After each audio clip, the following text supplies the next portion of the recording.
Hello, welcome back to our webinar. So in the final session of the webinar, we will be looking into how we are going to achieve just energy transition. And we have another 4 speakers who will look into the lessons learned and give us some ideas on how to develop a favorable environment.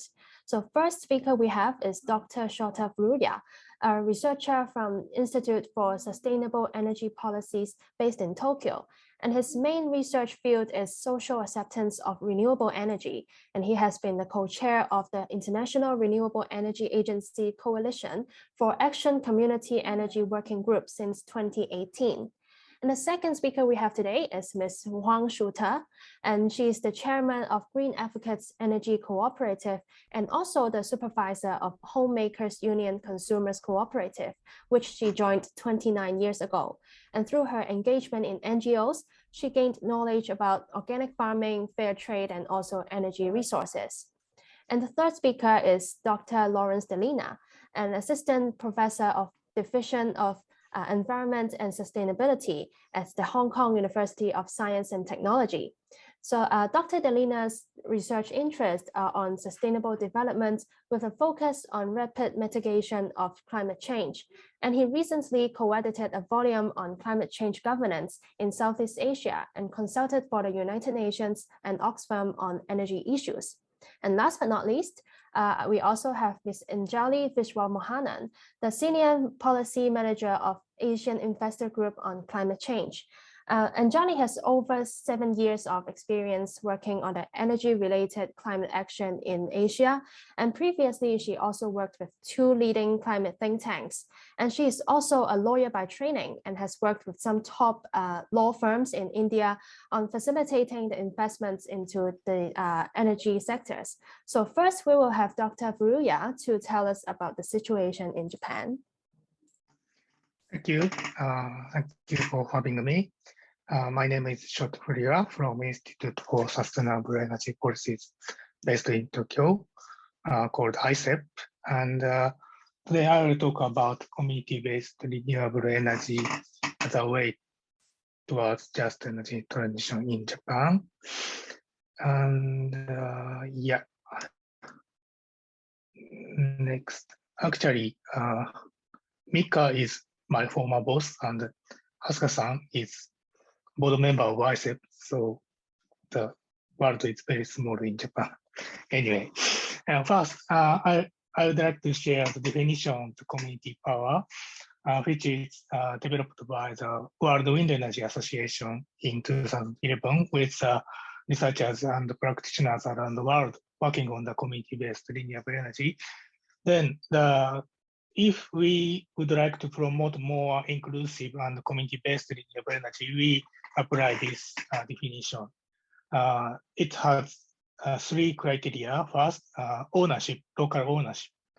The local stakeholder owns the majority or all of the project. That is the first point. And secondly, the decision-making. The voting control rests with the community-based organization or not is very crucial. And third, it's a distribution of the benefit. The majority of the social and economic benefits are distributed locally or not. That's the criteria. And if at least 2 are fulfilled, we recognize the project as a community power and promote as a good solution for the society. Yeah. And then in Japan's situation, before Fukushima nuclear disaster, we have a few pioneer cases, and ICEP has supported those cases in the early days. And yeah, but after Fukushima nuclear disaster, many people started to think about the energy issue, and they start learning on the energy and the renewable energy. And among them, some leaders began to engage with real businesses and asking neighbors to join the learning process and start to plan where to install what technology or which cost, what cost, and where to borrow money or how to invest. So and the Ministry of Environment supported those kind of feasibility studies, and ICEP also worked with those leaders. And after 10 years from Fukushima, we have now around more than 200 business entities working on community power in Japan.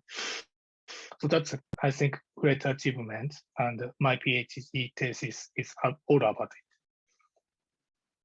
And because Japan's experience is bring some lessons to other countries, and of course, Japan learned from the many experience in Denmark, Germany, and Canada or Australia. So I'm now co-chairing IRENA's Coalition for Action Community Energy Working Group. And we have developed 3 white papers so far, and third one is a nice paper published last year called Community Energy Toolkit, Best Practices for Broadening the Ownership of Renewables. And we took many case studies around the world on community power and draw some lessons for new community power players. And I will tell the case in this paper from Japan called Hotoku Energy and Shonan Power in Odawara area. After Fukushima nuclear disaster, many people really shocked. And one of the biggest impact was a rolling blackout.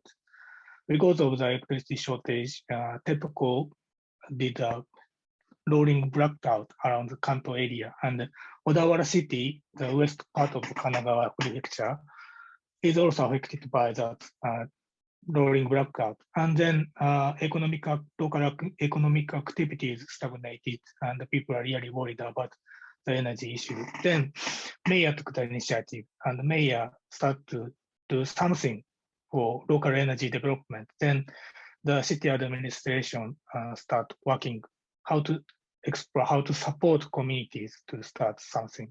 Then ISEC was asked to support those activities, and first the city started making a space for discussion for many people. And I planned and conducted series of the study meeting in the city hall. And then many people really interested in those activities. Then we choose 2 really engaged coordinators, and they are really worked so hard and invited many local small and medium-sized enterprises owners to join the activities. Then finally, the leaders called for the equity investment for the local energy company, Hotoku Energy, then 34 million yen from 24 local companies.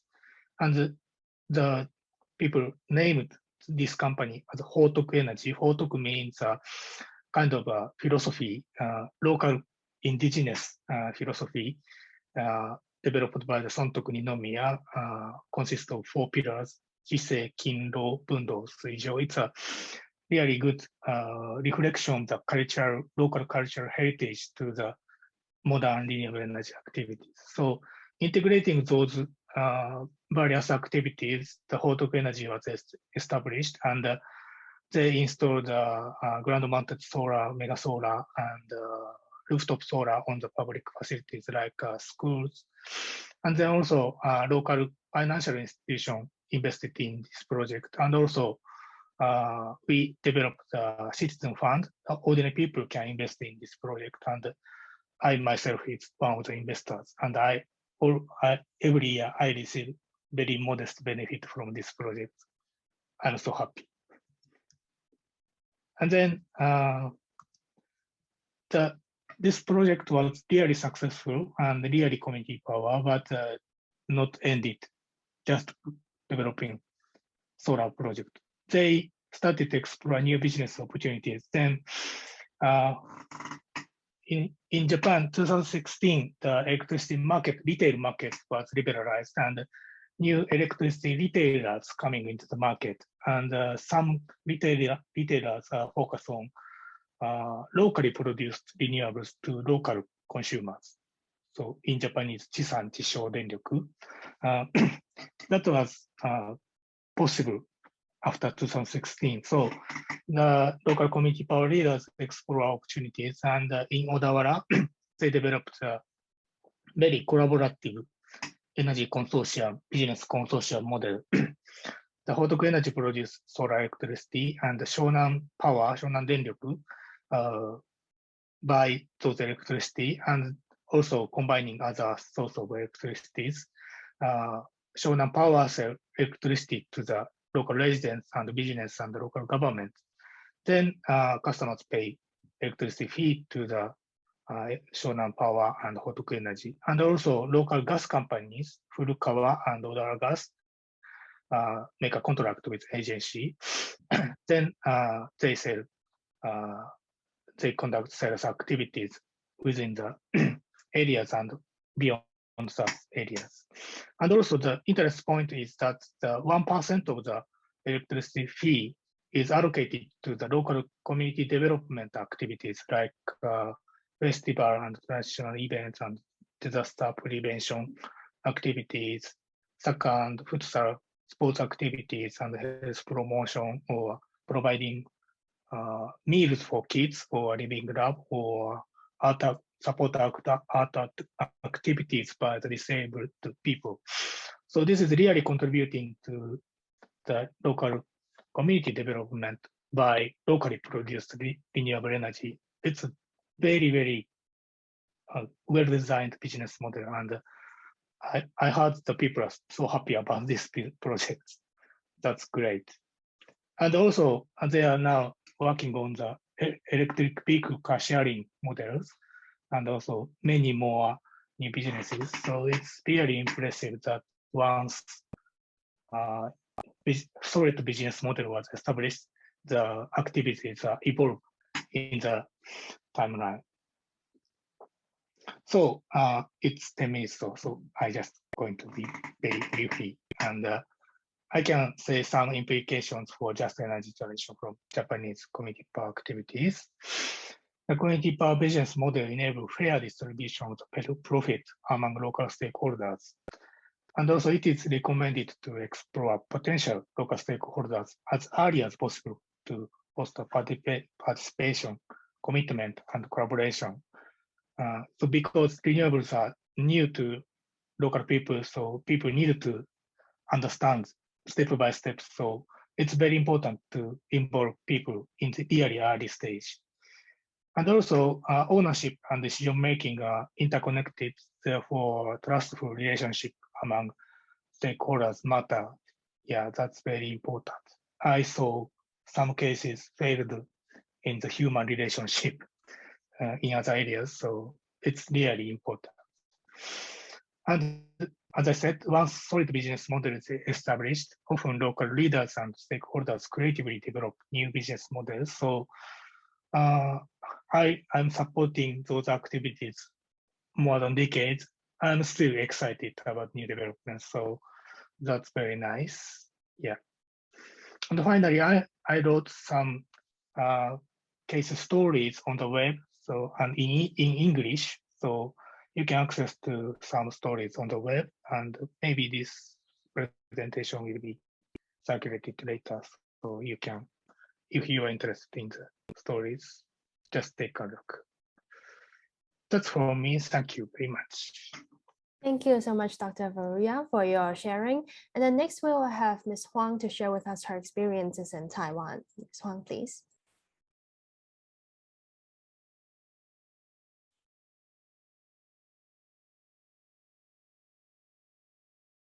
Ms. Hwang, I think you haven't unmuted your microphone.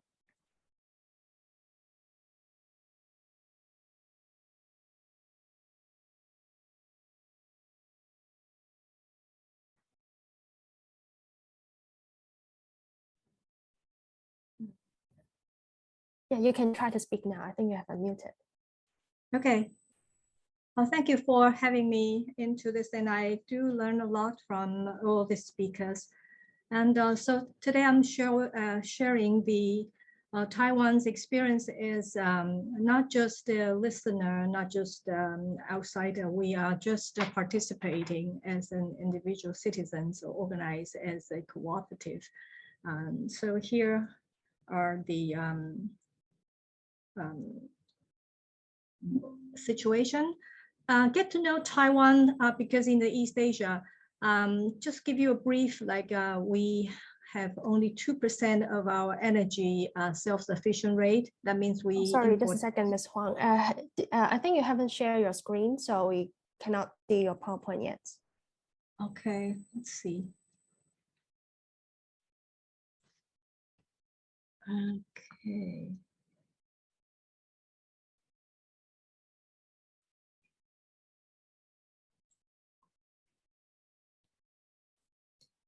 Yeah, we can see it now. Thank you very much. Sorry to interrupt. No, thank you. I'm getting to the story of how we currently the energy dependency is 98% import. I think in the East Asia country will have a very similar situation that we import in most of our energy sources, whether it's coal or natural gas or even nuclear power, the fuel. And the carbon dioxide emission per capita in Taiwan is very high. I think it's the highest in East Asia, 12 tons per person or per capita. And the utility expense, including the electricity, water, or natural gas, is so low. We pay about just 1/3 of the electricity bill compared to what Japanese are paying. And 2 years in year 2020, our renewable energy in terms of the power generation to 5.4% compared to the nuclear power generation, which is 11.2%.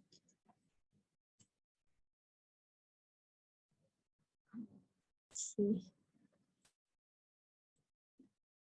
And in 2020,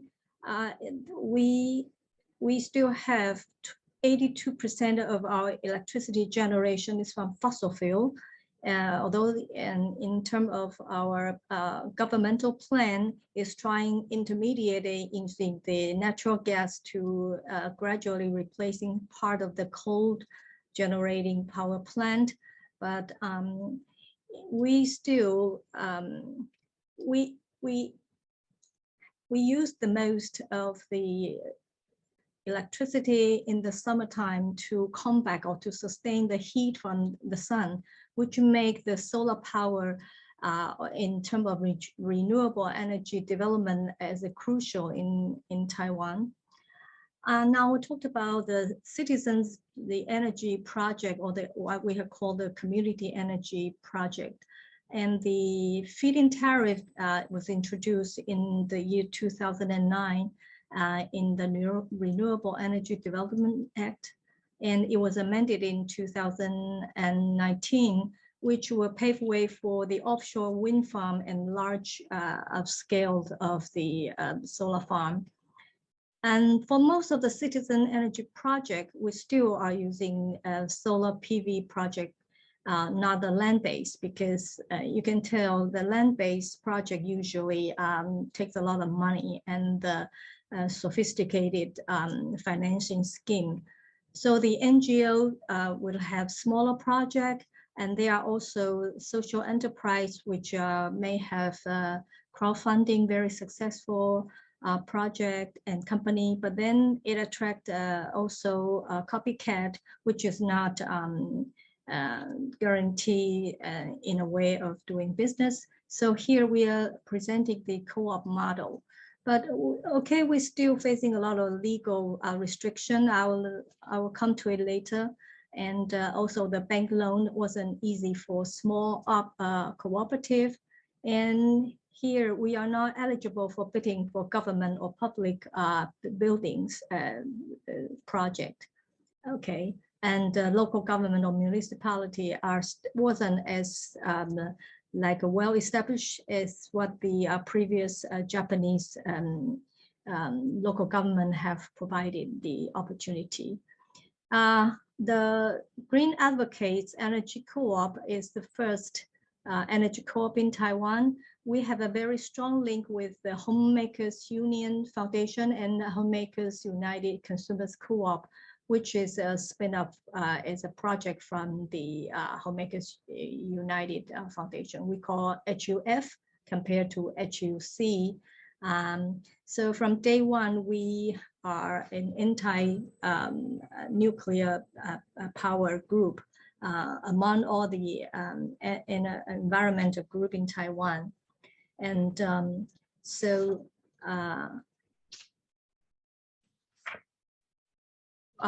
why we choose a cooperative, since we have launched a consumers co-op, which is after 20 years, we have a membership about 83,000 households. And so when it comes to in the year 2014 or even after the Fukushima the disaster, energy becomes something that we are not just fighting for against nuclear power plant, but also what we can do to have a positive change. And so cooperative is a social tool that we would like to bring the solidarity of citizens toward energy transition and for community participation and even empowerment. The cooperative is a business entity which is not profit driven, but community sense. So we have been encouraged or inspired by the European rescue, whatever they, large or small cooperative, to raise fund among the members. So cooperative or rescue also observes the cooperative principle, which is international cooperative alliance that has been fostered, which is one member, one vote, and we do have a shared value and working toward the common needs and aspiration among the member. So here was our establishment founded in 2016. We haven't, at that time, among the 76 members, founding member, 80% are women. And we approaching the authorities, say, hey, we want to go with the SDGs to achieve in terms of climate action. And here's a photo of this General Assembly in March, that currently we have a membership over 270, and women still constitute about 2/3. And here are we're using the concept of consumer can act as investor or co-producer, which is a prosumer's concept. And through the past 5 years, we have been building partnership with different NGO or churches, food producer or small clinic and local stakeholder to bring out the project of roof type of PV installation. For example, Credit Union League is a federation of more than 300 credit union in Taiwan. And so here are some of the projects that we have worked with. And in last year, we have the total installation of 600 kilowatt. And so the power generation is about 730,000 kilowatt hour, which we have to communicate with our member all the time, or the general public, is to communicate not just the dollar cents, but the kilowatt hour, and plus what kinds or how many carbon dioxide emission we can offset. So here are some of the example. And for last 2 years ago, we have to launch another campaign of what in Taiwan we say 1人6万元平衡自己居家用电的碳排放. So that means we want our member, we have encouraged them to invest more in terms of offsetting their personal carbon footprint. And so this is the way we have to not just our renewable RE100, not just for corporate, but the citizen can also take on the responsibility or making an exchange for the investment for the future. And so far, here's a map of the Taiwan. There's 3 cooperative, which is in the north of Taiwan and Taipei City and New Taipei City, and 1 in Jiayi, which is in the more rural and farming community, and in Jinmen, which is about 30 minutes ferry drive ride from Xiamen in China. So currently there are 5 of the energy cooperative in Taiwan, and the date is mostly are established in 2019 and 2020. And for the 2 co-op in Taipei, New Taipei City, they are quite similarity is they are all connected with their local community college, and they have been having different classes on energy for more than 5 years, and especially on participatory budgeting to mobilize the local citizens or new immigrants on what's the concept and what you can do to conserve the electricity. So they have been running and decided to establish a energy co-op and to install and to apply, making application and everything all by their members. And for the smart energy co-op, they are the most aggressive co-op so far. Their capacity building is trying to achieve as the EPA or even the PVS goal in terms of professional running.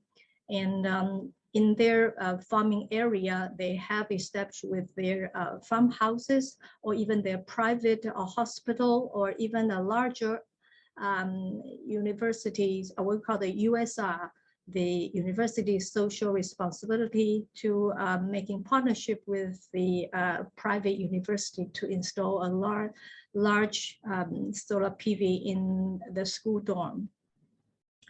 And the last is we are trying to see if we can collaborate together as a cooperation among cooperatives.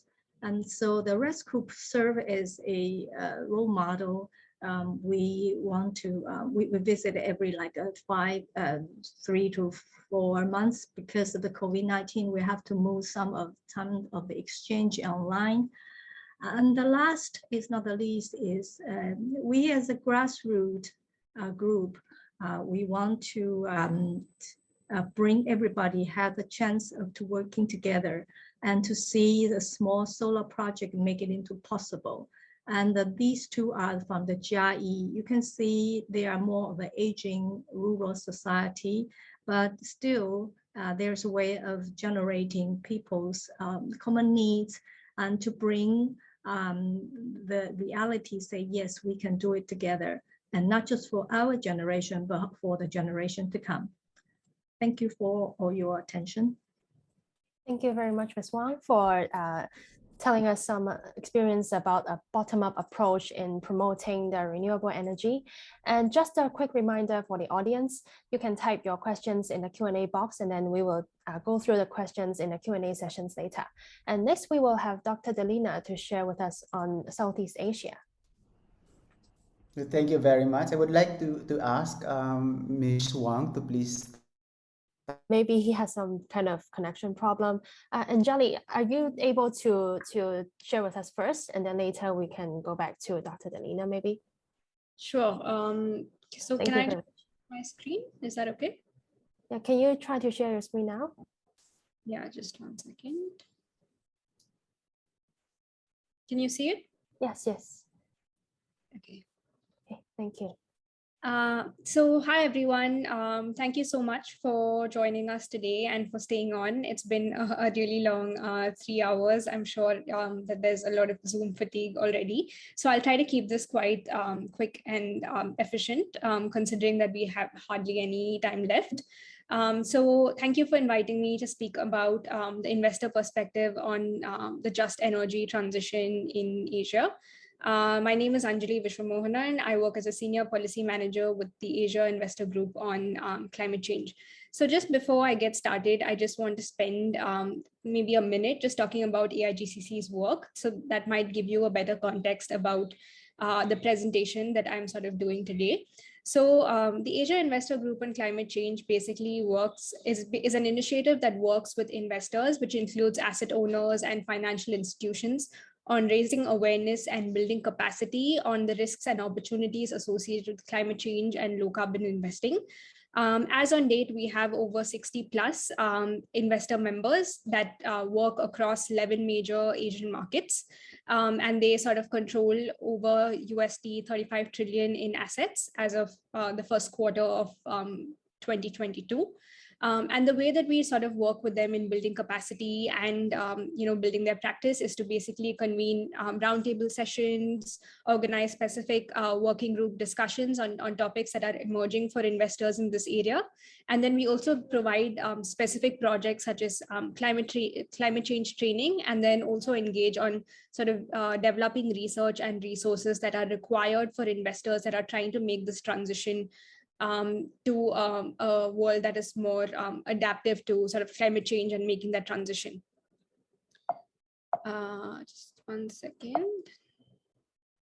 Okay, so when we come to investors and just transition, this is basically like where we look at how investors had initially changed their investment strategy, or were looking at changing their investment strategy in response to climate change, and sort of the key pillars that they were looking at in order to consider what their position could be in terms of changing their investment strategy at this stage. They were considering like 4 key factors, or they should be considering 4 key factors, which is basically to the extent to which their portfolio is exposed to the risks associated with climate change, the fiduciary duty that these investors sort of owe the investees in terms of building on the value of the investment amount that these investors are sort of taking care of by investing in sort of various portfolios, and then obviously looking at things like the values and goals of the organization itself in its performance. So I mean, these would be the sort of factors that the organization would sort of consider in adjusting its position to factor in climate change.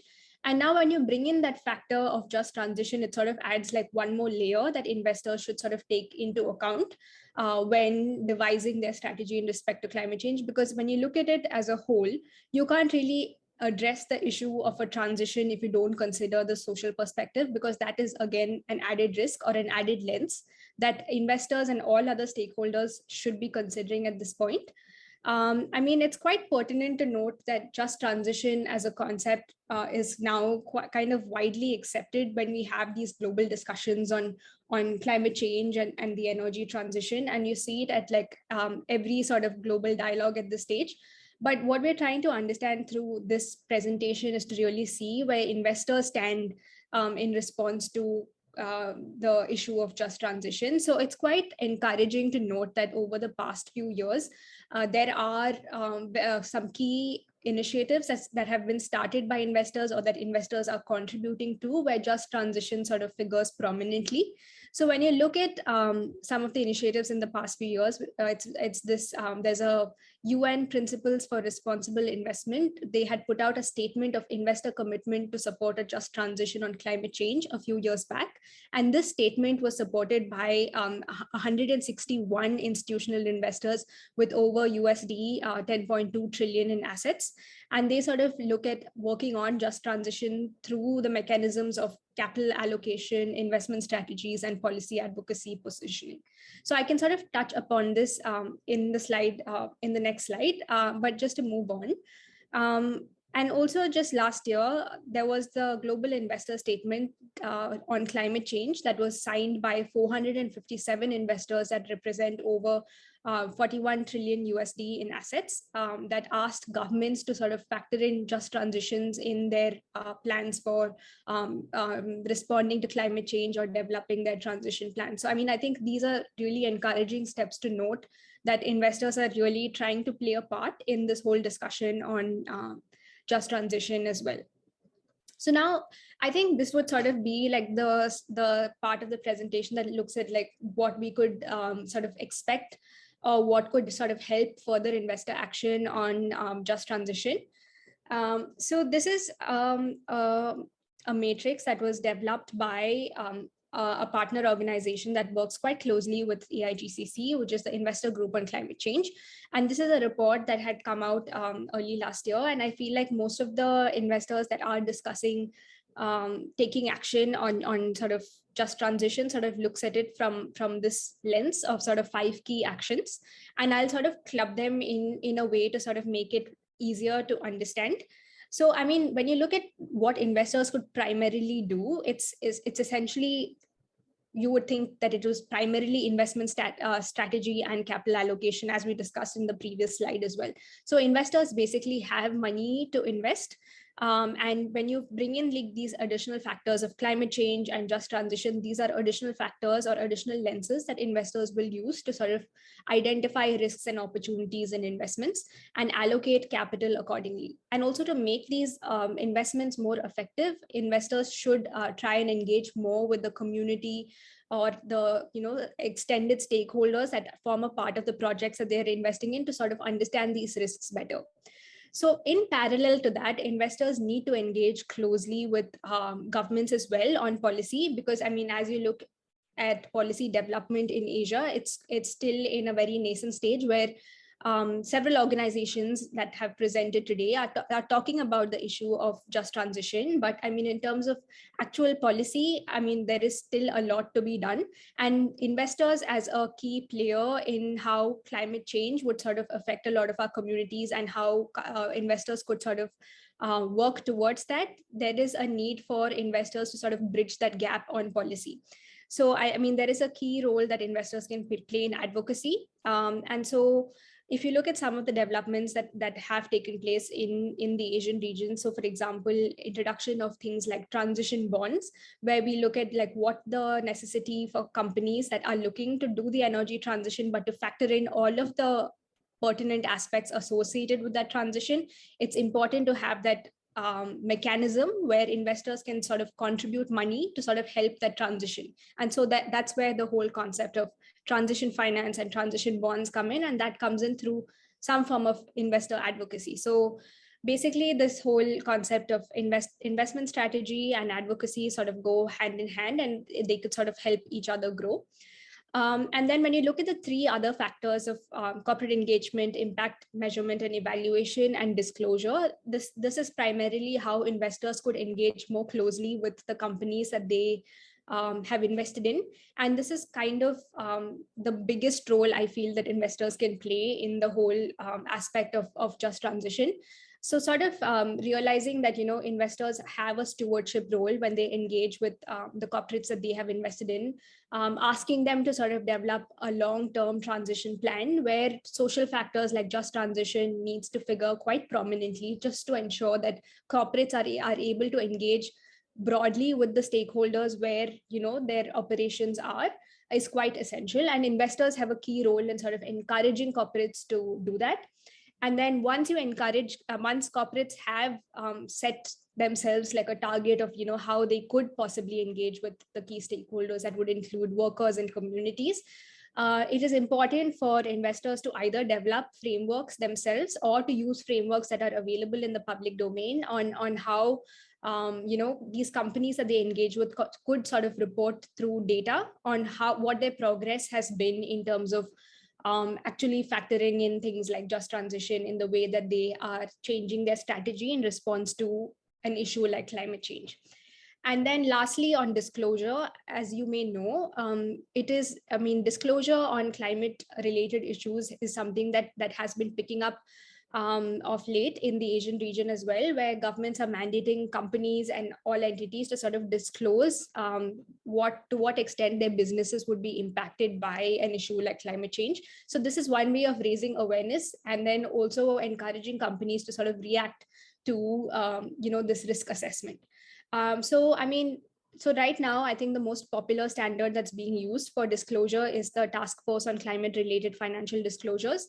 And so investors could probably encourage companies to also factor in social and climate-related metrics while making these disclosures publicly, so they can hold themselves accountable to these as well, and factor in these asks when sort of making that strategy for themselves.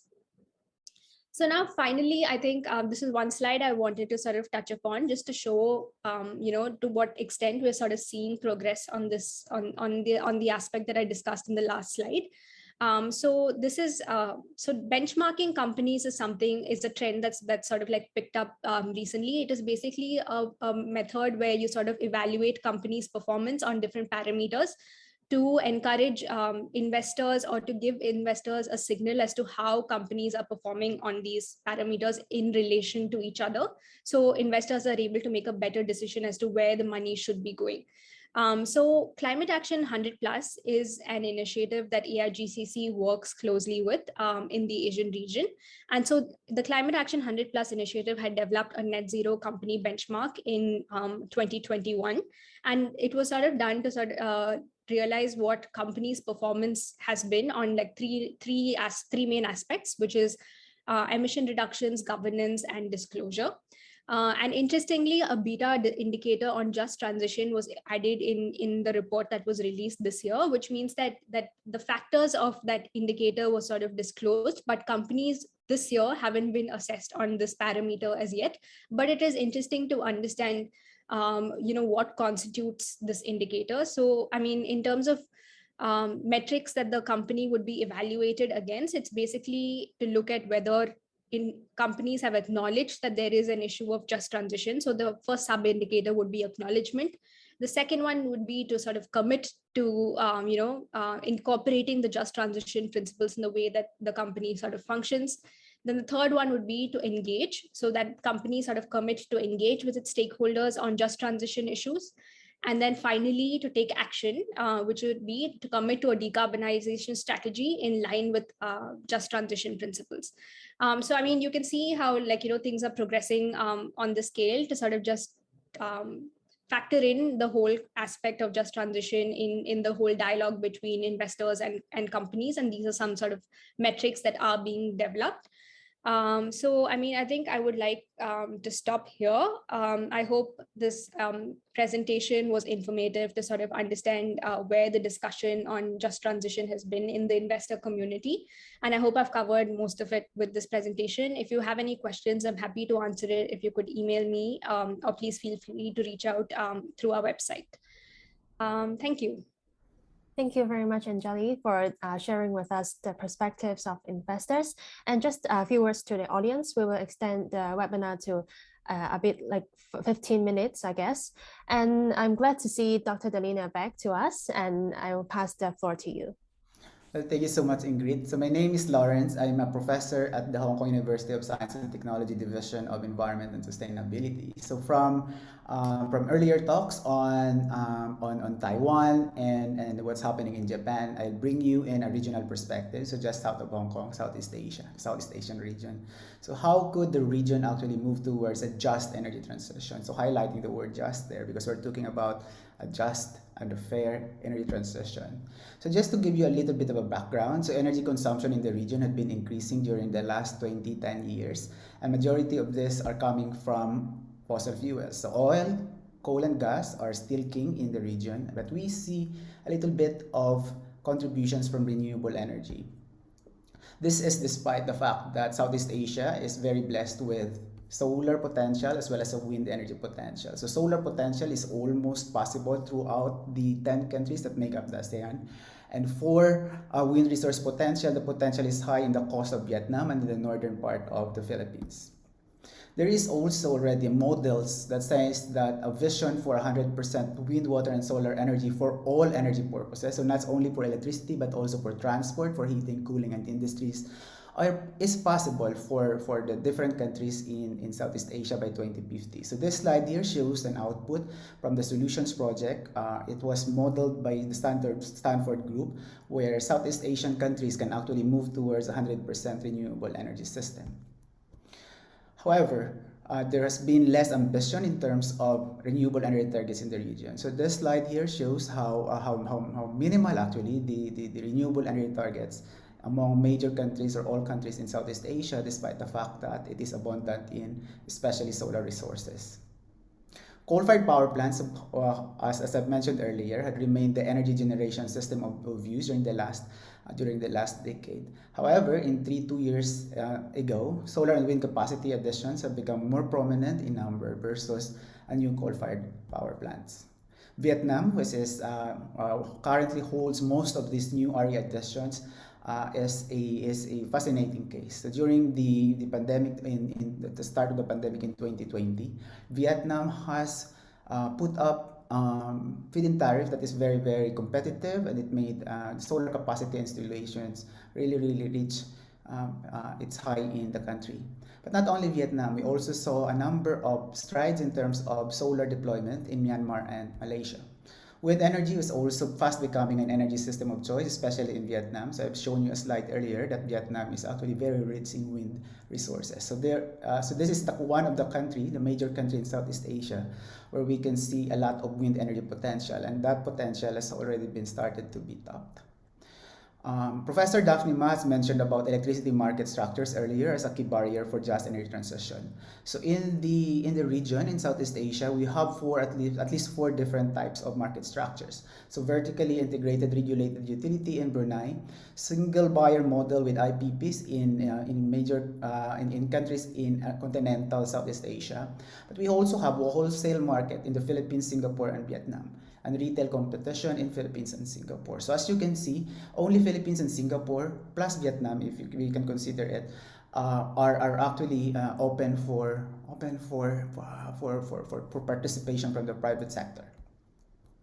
Opportunities for accelerating energy transition in the region is not only technical, which is of course addressing the variability of solar and wind. So we have improvements in energy efficiency to fill that up. DSM, supply side management, and of course the development of storage to basically complement solar and wind generation.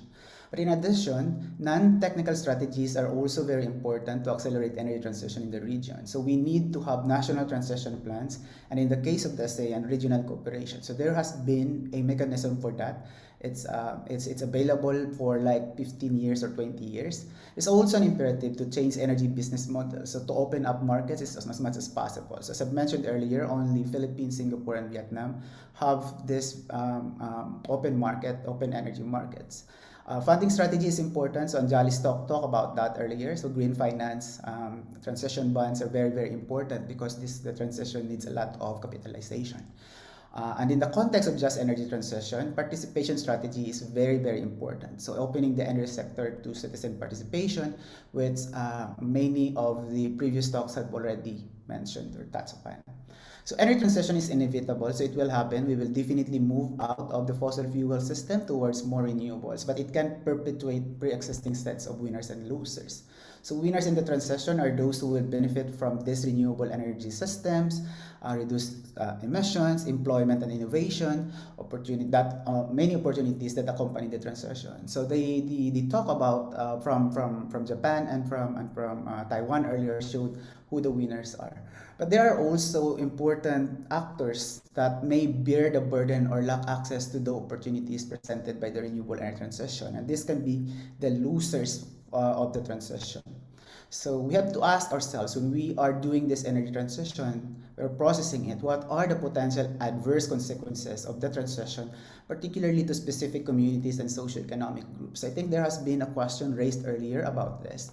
So absent efforts to ensure that transition is equitable will mean that not everyone will benefit equally. So Daphne, Professor Ma earlier mentioned about the distributional tenet of energy transition, of just energy transition. So we really need to incorporate that consideration when we talk about energy transition. So when we talk about disparities, it's about who benefit, who are the poor, the burdened ones, so winners and losers. Opportunities for engagement and leadership, and the Taiwan case has shown us an example on how it can be done. And Professor Ma earlier also mentioned that here in Hong Kong, we lack that opportunity to engage citizens actually in the transition.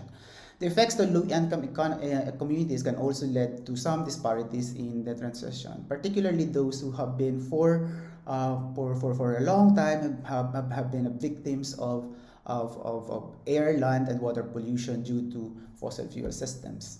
So energy justice is centered on the notion that everyone should have access to energy. So access to energy poverty is also an important dimension of a just energy transition. So making sure that this energy is affordable, it's safe, it's sustainable, and able to sustain a decent lifestyle is a component of a just energy transition. So to participate and leading in energy decision-making process with the authority to make change. So change is very, very important. So the opportunity to do that change is part and parcel of the just energy transition.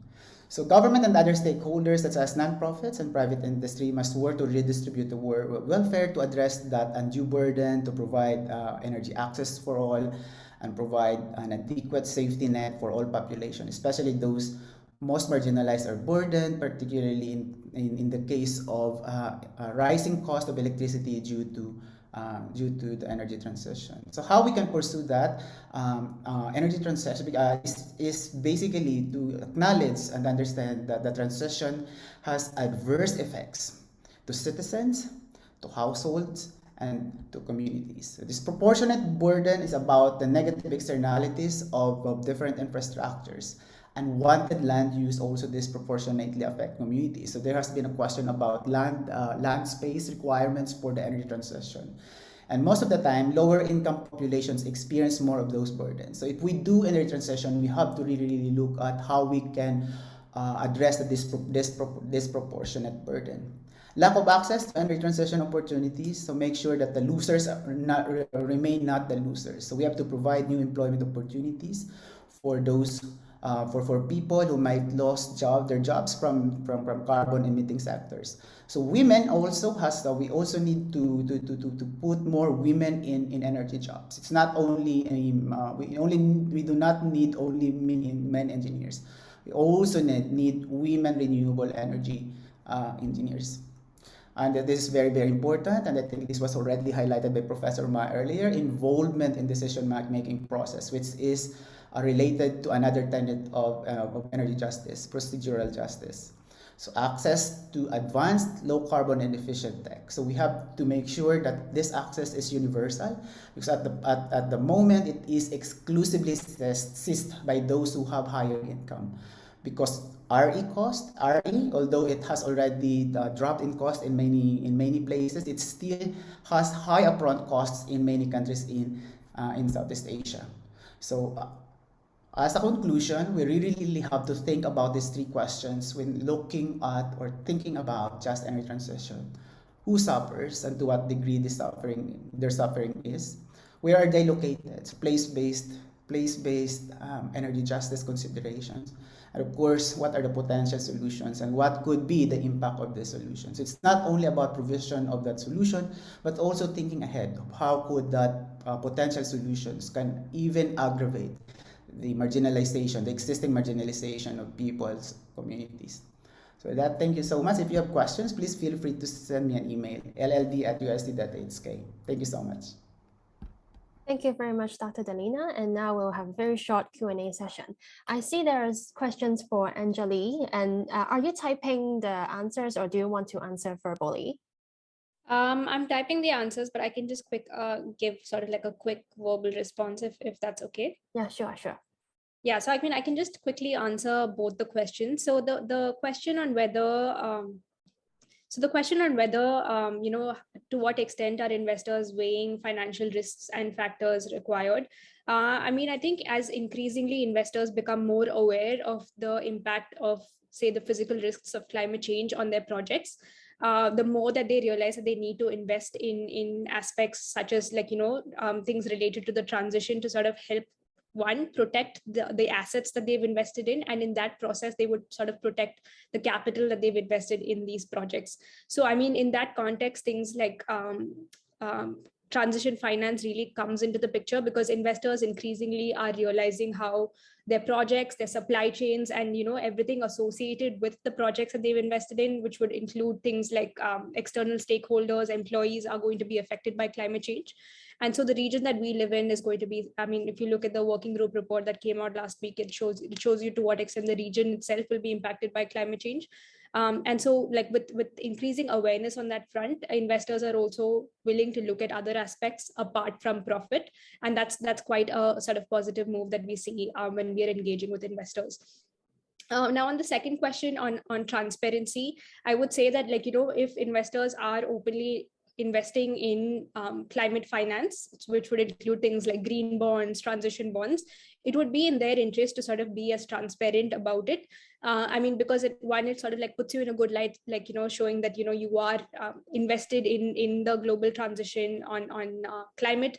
So, I mean, it is basically in an investor's best interest to sort of like be as transparent as possible in the way that they are engaging on these transition issues. Thank you.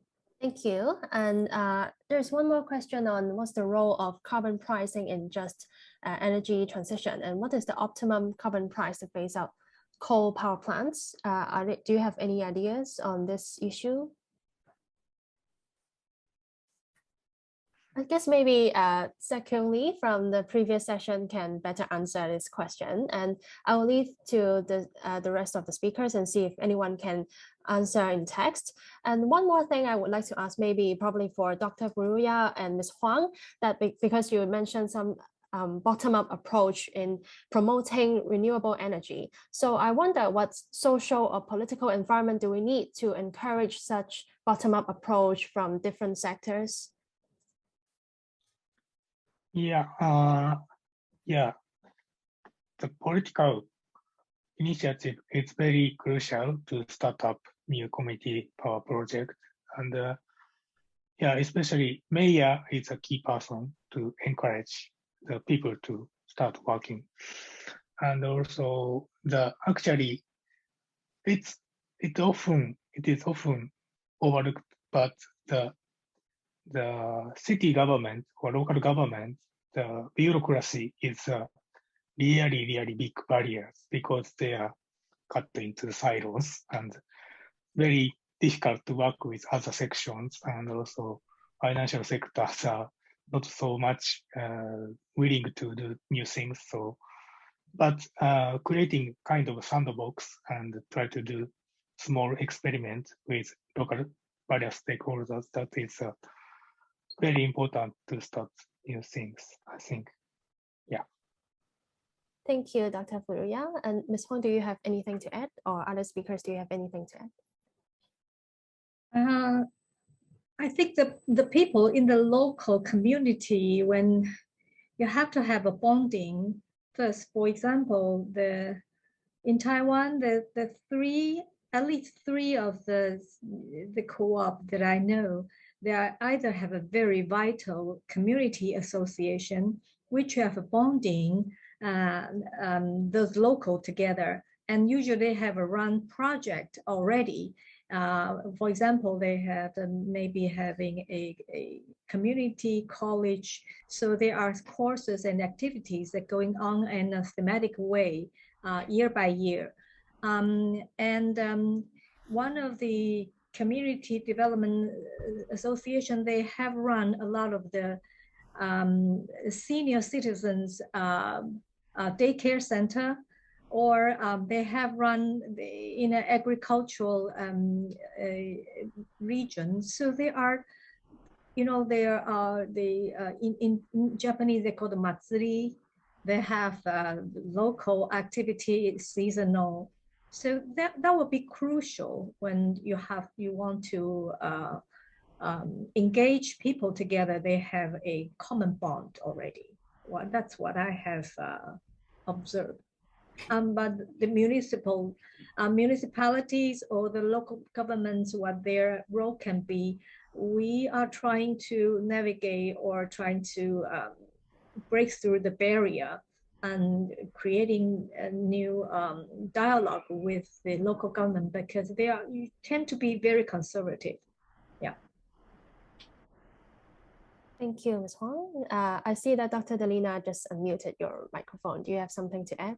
Yeah, so when we talk about energy transition, it's not, although the focus of the discussion now is at the community level, it is really, really important to have structural changes at the large scale level. It's not only adding renewable energy capacity that doesn't do it. We have to replace existing coal-fired power plants or oil-fired power plants and natural gas pipelines with renewable energy from wind, water, and sunlight. And we have to do that within the context of energy justice. Otherwise, we go to nowhere. So communities are very important. Community renewable energy is very, very important. And it's something that we have to celebrate. But we really, really have to push for more structural changes at the large scale level. Thank you, Dr. Delina. Since we are running out of time, I think that's pretty much for today's this session. And thank you very much, Dr. Furuya, Dr. Delina, Ms. Hwang, and also Anjali for today's discussion. And before we end, I would like to invite our CEO, Mr. Chong Chen Yao, to say a few words again to us. Mr. Chong, please. Thank you very much. It remains for me to thank everybody, the 12 speakers, and also Ingrid, the excellent moderator, as well as the audience for staying for 3 hours. I have several takeaways. It's very personal and very selective from this seminar. First of all, we have an urgency. So IPCC reminds us we must peak in 3 years' time, not 30, not the end of the century. And that means we have to constantly enhance our ambitions. Government, community, business, investors, all together. We cannot afford to stick to blueprints published last year or 5 years ago. We have to now revise the goals, indicators, impacts that we published last year.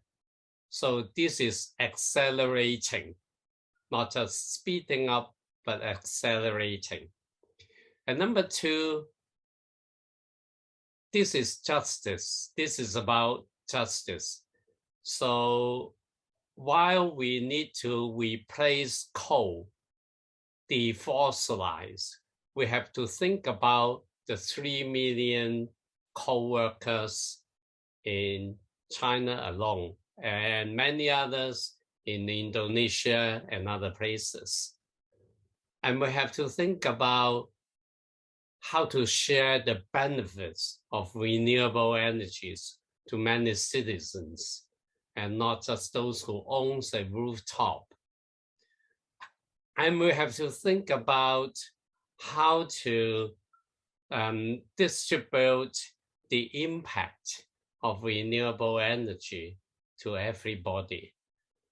So I still want to quote a science person who said to me that one day sunlight is enough for the whole world if we can harness it. So let's do it. And that the future is for everybody, not just for the young, and also the participation of the elderly, the women, men, and people from different ethnic minorities, backgrounds. We all have the whole world to care for. And so let's work hard together. And Carbon Care InnoLab is very happy to be a partner to all, and hope we will see you soon in our journey for a sustainable world. Thank you very much. Thank you, Mr. Chong. I guess we all have gained a lot of insights today in accelerating a just energy transition. And once again, I would like to thank all the 12 speakers today. You all shared a lot with very invaluable insights. And also for audience, also thank you very much for the questions and your participations. And before you go, please fill in the survey form for us to give us some comments. The link is in the chat box sent by the Carbon Care InnoLab colleagues. And I'm very sure that Carbon Care InnoLab will have some other events going on very soon. So please stay tuned for our latest news, and I hope to see you all again soon. Thank you all today. Thank you. Thank you. Thank you. Bye bye. Bye bye.